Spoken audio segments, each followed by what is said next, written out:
I suppose you've been waiting for this to happen. Of course, you couldn't have warned me.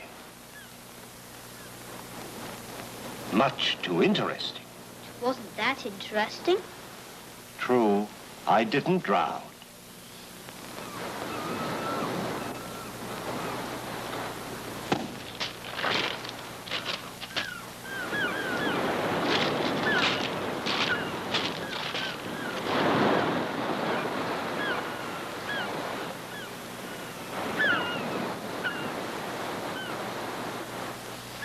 It'll be at least 10 minutes before the tide can reach me here. You'll make the interval much less painful for both of us if you'll go back to your games until then. I can't. I promised to call you before it's time for me to get wet again. I can't play my game. Someone stole my ball. Oh, who would steal your ball? There are no other children on this beach. Well, there are grown-ups. Look here, you don't think I stole your ball, do you? Oh, no. You're from Scotland Yard. What? Miss Clara told me. You don't ever steal things. You get them back. Oh, you want me to get your ball back? Well... Did it ever occur to you, Miss Clara, that even a policeman should have a holiday? Oh, I'm so sorry. I shouldn't have told Roger who you were. Come along, Roger.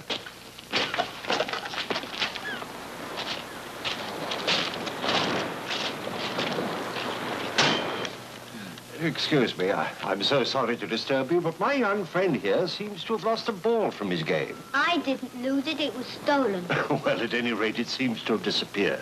It was a ball about, how big? So big. So big. You haven't seen it by any chance, have you?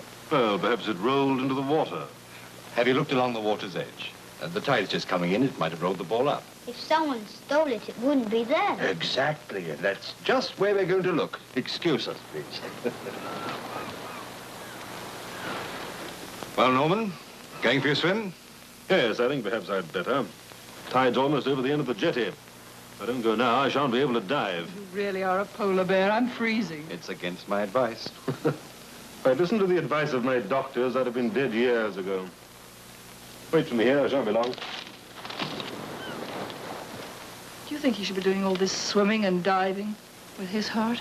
He couldn't do it with anyone else's. Oh, don't joke, Bob. You're his doctor. He shouldn't exercise the way he does. He shouldn't do most of the things he does. But he's Norman Kane, and he didn't make his money by taking care of himself. Well, you ought to know that. You're his secretary. Now, that's the only way he can live. Take that away from him, and he might as well be dead. And, he shouldn't be playing with nursemaids half his age, either.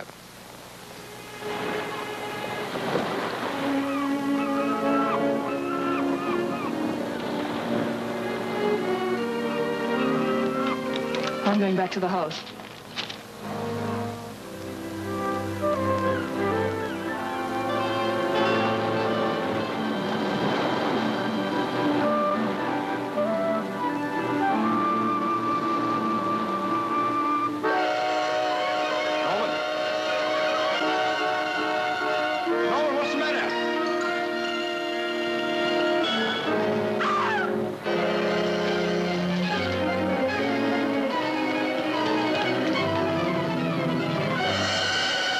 Miss Clara. Take the boy. What's the matter? Did you see him fall down? Did he hurt himself? What happened? Oh, no. I'm afraid he's dead. Heart? I'm his doctor. A very bad heart. He would never take medical advice. Are you certain he's dead? Not a trace of a pulse. Poor chap.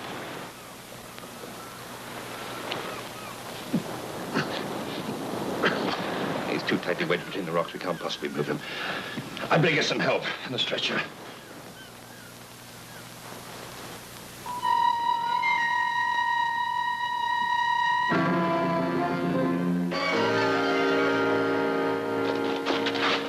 No good going back.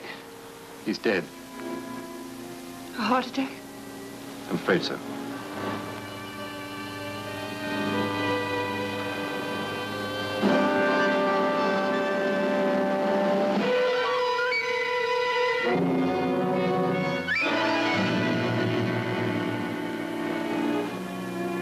No, Roger, no. We're going home. I don't want to go home. This is interesting. I want to know what's happened. Nothing happened, Roger. And nothing's going to happen. Not anymore. Nothing.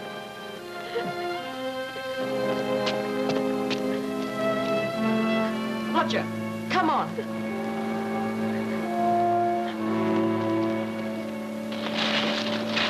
Oh, Doctor, do you live near here? We're staying at Norman's house. It's just beyond the dune there. Is there a telephone there? Yes. We'd better ring the police. Police? Why the police? It was an accident. His heart failed. The heart also fails when death is not accidental. You mean Norman committed suicide? Let's call the police.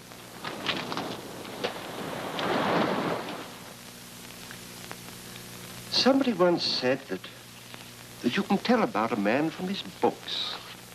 But I wonder about that. I don't believe it's any more true that you can tell a book from its cover. You know, personally, I've always been able to tell more about a man from what he ate, or what he didn't eat. Scones! Oh, delicious. Beautiful. I hope you don't mind.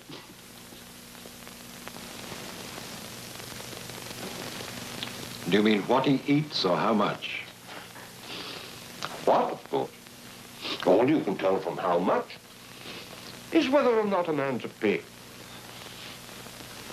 Why don't they come? We called over an hour ago. They'll be here soon enough. I'll drink your tea. I'll go.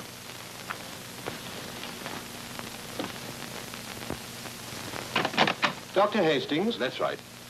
Won't you walk right in, please? Thank you. I'm Superintendent Morgan. Oh, how do you do? This is Inspector Ames from Scotland Yard. This is Miss Marion Williams. I won't waste your time with preliminaries, Doctor. We've just come from the jetty. That body you reported is no longer there. What? The tide arrived before we did. Washed the body out to sea.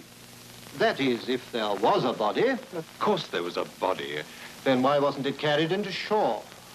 Well, Norman was a very heavy man, and the body was lodged between the rocks, and, well, we couldn't lift him. We?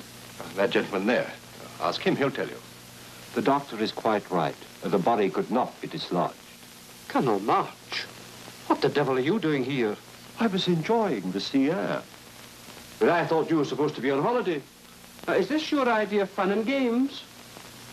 What did you do with the body? Me? Nothing, my dear fellow. I just observed it.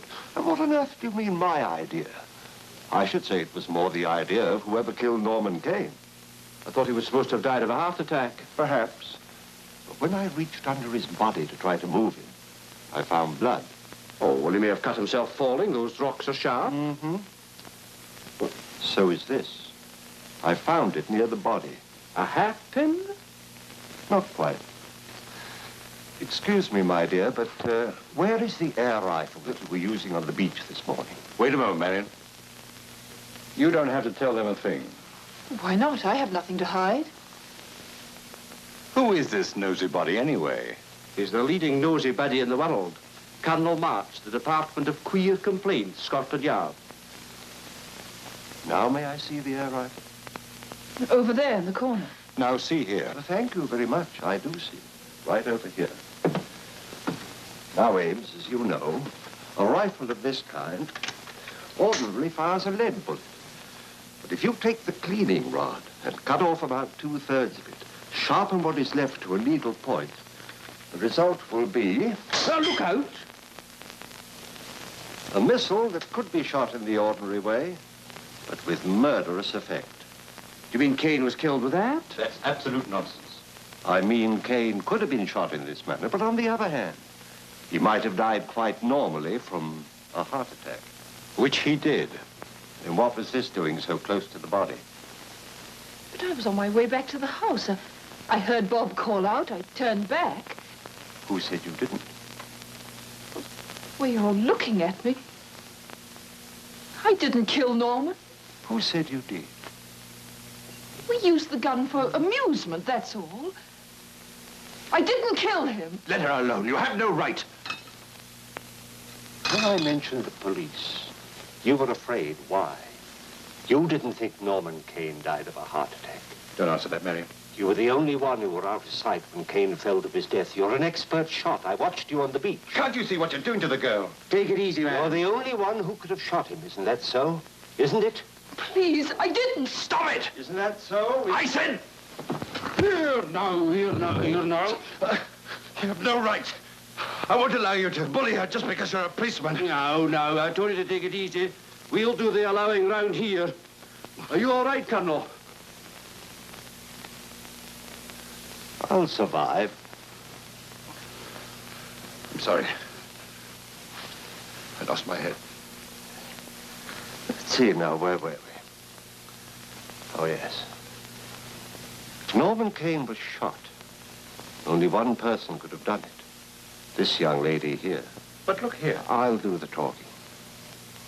But on the other hand, if Kane died of a heart attack, why do you want to protect her? For one reason only. What reason? Norman Kane didn't have a bad heart at all.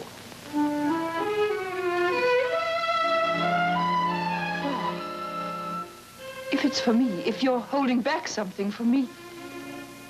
Marion. I'm sorry. Norman's heart was as good as yours or mine. Better.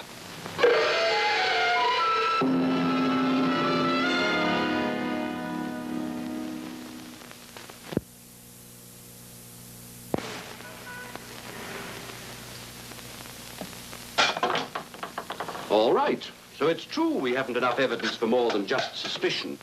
We haven't even got a corpse yet. But we are combing the beaches, and it's bound to turn up soon enough. Meanwhile, we're keeping the girl restricted to that house. Will you stop playing that blasted game and listen? I'm listening. You've got the girl under observation. Of course, it'll lead nowhere, but it'll keep your men out in the fresh air. That's always healthy. I thought it was you who considered her a suspect. She had opportunity, but no motive. Well, I'll give you motive. You know who Kane was, don't you? Big businessman, wasn't he? Big swindler. One of the biggest. You know the sort of thing? Set up companies with nothing behind them and bled the poor stockholders dry. We only caught up with him last week, and I came down here to take him into custody. Uh-huh. And this time it was the sea that got there first, huh? Mere coincidence. He emptied his accounts 2 days ago, and I have a feeling that he was killed for that money. By the girl? Well, she was his secretary, bound to have known what he was up to. Uh-huh. And I think that she wanted all that money to herself. Mm-hmm. I'd hoped this was my kind of a case, but you've taken all the fun out of it. Now it's just another greedy little murder.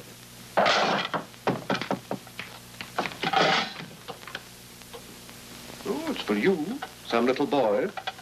Is there a woman with him? Yes.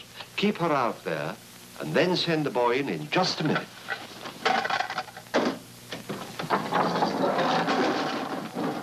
All right, Ames. Oh, Roger, come in, come in. Ames, I want you to meet a friend of mine. This is Inspector Ames, also of Scotland Yard. How do you do? We found your ball just a little while ago. Inspector Ames helped me on the case. That's decent of him. But I'm afraid the culprit managed to get away before we got a good look at him. But we did find your ball, and that's the important thing, huh? But that can't be my ball. Why not? Because I found my ball this morning. You did? Where? On the jetty. I went out to look at the place where Mr. Kane disappeared. There wasn't anything to see, just rocks. But I found my ball stuck between two rocks. See? Are you sure that's your ball? Oh, yes. It's got a little mark of paint on it from my painting set. Were you alone when you found it? Oh, no. I'm not allowed on the jetty alone. Miss Claire was with me.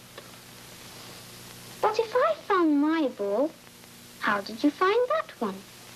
And what's the culprit? It's a... I'll explain that to you, Roger, when I see you again. When I see you on the beach. It's funny you finding the other ball. Are you sure you found it? Goodbye, Roger. Wait till the boys in London hear about this. How did it get onto the jetty? Well, what difference does it make the boy found it? It might make all the difference, Ames. You know, this might be my kind of case after all.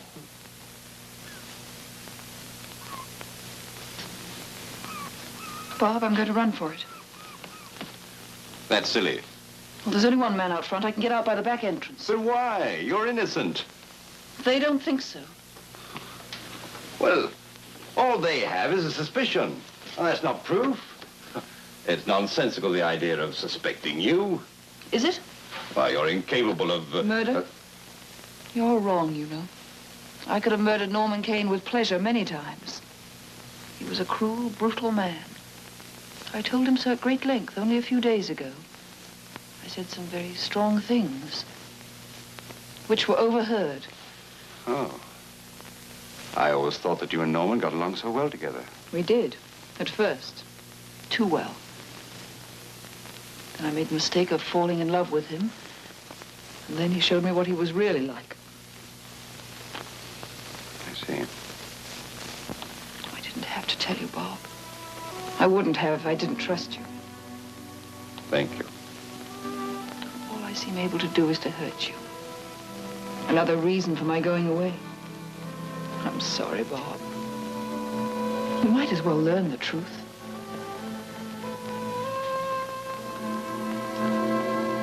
I always seem to arrive too late.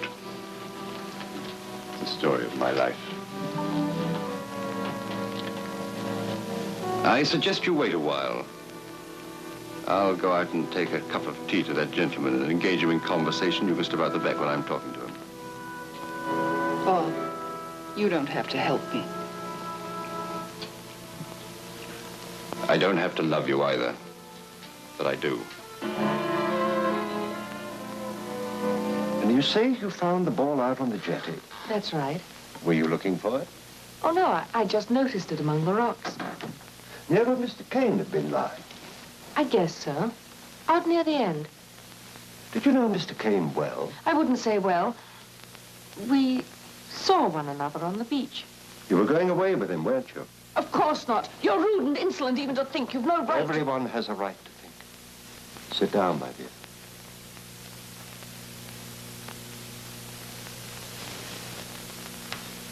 You said something that day out on the beach when you heard that Kane was dead. It stuck in my mind. You said to the boy, nothing's going to happen again. Not anymore. I wonder if you'd tell me what you meant by those words. Simply that Mr. Kane was dead. And that there would be no more excitement for Roger to see. Your manner, too, stuck in my mind. What sort of a manner was it? It was the manner of a woman speaking of her dead lover. You're an evil, horrible old man. Most distressing, but quite irrelevant. Am I right or wrong? Yes, you're right, you're right. I love Norman. And he's dead. When were you going away? Tonight. We were going to France. There we were going to be married. Were you going to leave from his house? For some reason why we couldn't. I was to meet him somewhere else. Where was this other place? Boathouse, just beyond the village. Norman kept a boat there. Boathouse. Just beyond the village. Well, what is it? This. Oh, I've got no time for your games. The girl's given us the slip. So will I. Goodbye.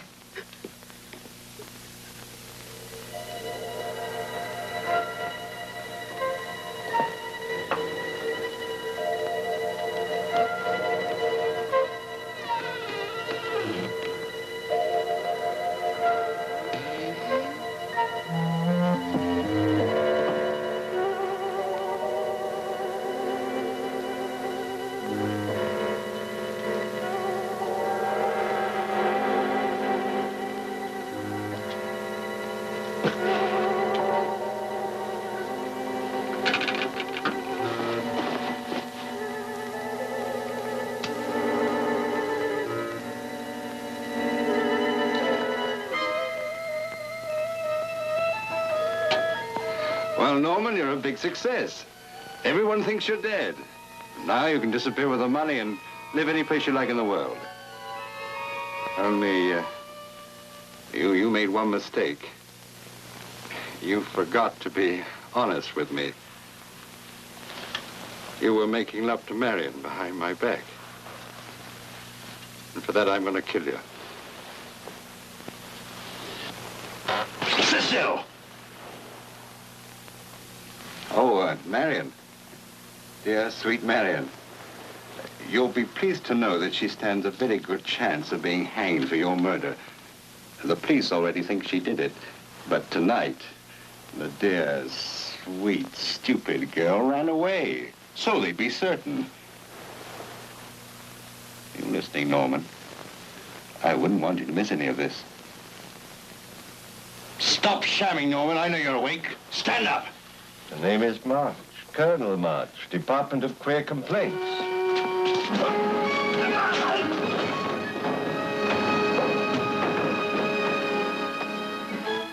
Ah, Ames, I see you got my message. And by the look of triumph on your face, I assume you caught the girl. On a bus. Excellent, my boy, excellent. Now you can have the pleasure of releasing her. Dr. Hastings. Well, what's he got to do with this? And who's been manhandling him? He lost his head again. I think a pair of handcuffs would be in order, Mr. Morgan. But what's he got to do with it? Quite a lot. But of course he wasn't alone in this. The real evil genius is lying over there.